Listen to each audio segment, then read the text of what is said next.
Shalom, pemirsa Klavos Sukacita di mana saja berada. Puji Tuhan, saat ini kita akan berjumpa kembali untuk mendengarkan kebenaran firman Tuhan, agar di tengah situasi yang kita hadapi saat ini, di tengah pandemi COVID-19 ini, iman kita semakin dikuatkan dan juga dapat mempengaruhi imun kita supaya tetap sehat. Mari sebelum kita membaca dan merenungkan kebenaran firman Tuhan di saat ini, baiklah kita berdoa minta tuntunan terang Roh Kudus. Mari kita berdoa. Kepada Allah Bapa di surga, kami bersyukur karena oleh kasih dan anugerah-Mu, melalui channel Klavos Sukacita ini, kami boleh bersama-sama diberi izinkan Tuhan untuk mendengarkan kebenaran firman-Mu. Roh Kudus Tuhan, tolong kami agar kami dapat memahami apa maksud Tuhan dari firman ini. Dan di dalam tuntunan Roh-Mu yang kudus kami dimampukan untuk melakukannya. Pakailah hamba-Mu sebagai alat-Mu untuk menyampaikan kebenaran firman-Mu ini bagi pemirsa Klavos Sukacita di mana saja berada yang mendengarkan channel ini. Amin. Baik Bapak Ibu Saudara dan anak-anak yang Tuhan Yesus Kristus kasihi, pemirsa Klavos Sukacita di mana saja berada. Kebenaran firman Tuhan yang akan kita renungkan di saat ini terambil dari Kitab Kudus Perjanjian Baru, Injil Matius pasal 5 ayatnya yang ke-13. Sekali lagi Injil Matius pasal 5 ayatnya yang ke-13. Dengan judul pembacaan, Garam Dunia dan Terang Dunia. Ayatnya yang ke-13. Kamu adalah garam dunia. Jika garam itu menjadi tawar, dengan apakah ia diasinkan? Tidak ada lagi gunanya selain dibuang dan diinjak orang. Bapak Ibu Saudara dan anak-anak yang Tuhan Yesus Kristus kasihi, pemirsa Klavos Sukacita di mana saja berada.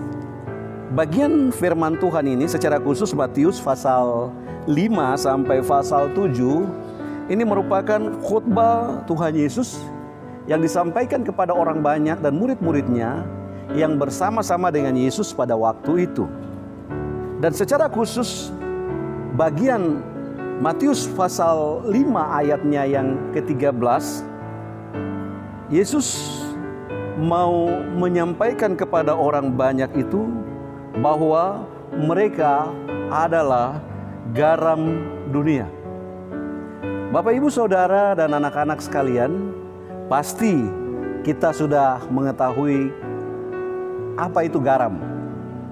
Ya, apalagi kita yang sering memasak di dapur.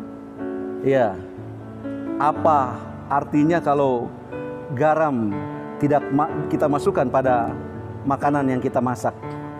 Pasti terasa tawar.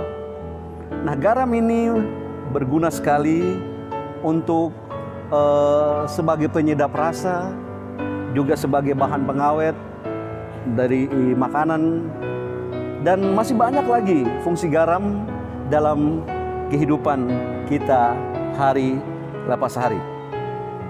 Tetapi di sini Yesus mau bahwa sebagai orang-orang percaya, kita harus menjadi garam dunia. Sebab jika kita tidak menjadi garam dunia, kita menjadi tawar, maka tidak ada gunanya lagi, dan dia akan diinjak orang. Nah, sebagai orang-orang percaya, kita harus menjadi garam dunia. Sebagai orang yang mana kita hadir memberikan rasa nyaman, memberikan rasa enak, memberikan rasa di mana orang lain bersukacita dan lain sebagainya. Sebagai garam dunia, kita dituntut untuk menjadi berkat. Sebagai garam dunia, kita juga dituntut untuk menjadi pengawet. Pengawet di sini yaitu bagaimana kita memelihara kasih persaudaraan. di antara kita. Nah, situasi saat ini di mana kita diperhadapkan dengan pandemi COVID-19 saat ini, status kita menjadi garam dunia ini teruji di tengah situasi yang sulit ini. Tetapi sebagai orang-orang percaya, kita harus memegang teguh akan firman Tuhan di dalam kehidupan kita. Kita hadir menjadi garam untuk memberi rasa nyaman, untuk memberi rasa sukacita bagi siapa saja yang ada di sekitar kita. Artinya situasi boleh sulit, tetapi kita tidak membuat sampai setiap orang merasa sulit di dalam kehidupan ini. Tetapi dalam situasi sulit ini membuat orang menjadi nyaman. Salah satu contoh juga bagaimana kita hadir di tengah-tengah seluruh kehidupan kita ini menjadi garam, membuat orang lain merasa nyaman. Salah satu juga yang harus kita perhatikan dalam protokol kesehatan juga. Nah, ini juga peran dan fungsi kita sebagai garam dunia. Karena apa Bapak Ibu Saudara dan anak-anak sekalian? Jika peran dan fungsi kita sebagai garam dunia tidak dapat kita lakukan di dalam kehidupan kita, maka kita akan menjadi hidup kita secara pribadi akan menjadi tawar. Atau membuat orang di sekitar kita menjadi tawar. Membuat situasi hidup yang sudah tidak mengenakan, yang tidak menyenangkan. Dan kalau sudah sampai di situ, maka kebenaran firman Tuhan berkata, jika garam itu menjadi tawar, dengan apa dia diasinkan? Tidak ada gunanya selain dibuang dan diinjak orang.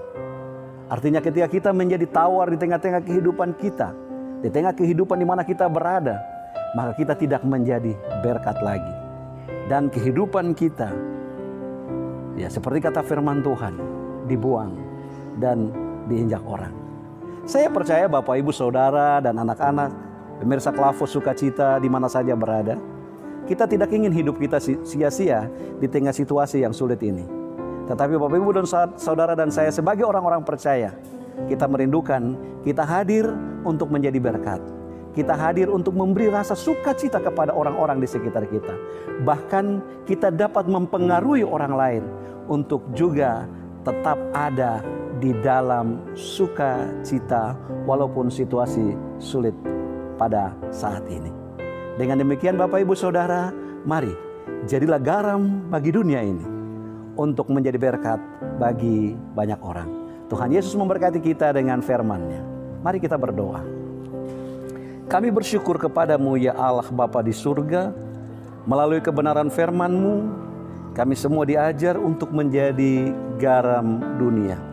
Roh Kudus tolong kami supaya kami dapat hadir di tengah-tengah kehidupan kami untuk menjadi berkat bagi banyak orang, mempengaruhi orang lain agar tetap ada dalam sukacita dalam situasi pandemi COVID-19 ini. Untuk itu Tuhan, biarlah kebenaran firman-Mu menjadi kekuatan dalam kehidupan kami untuk menjalani hidup ini.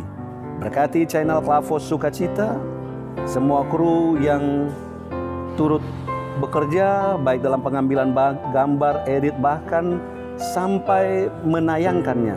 Tuhan Yesus Engkau memberkati. Berkati semua pemirsa Klavos Sukacita di mana saja berada.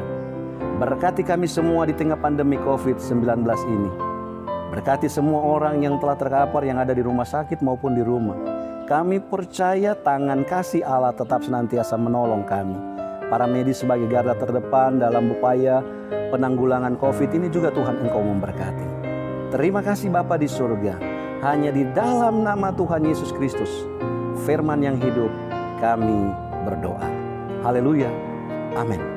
Shalom. Tuhan Yesus memberkati kita sekalian.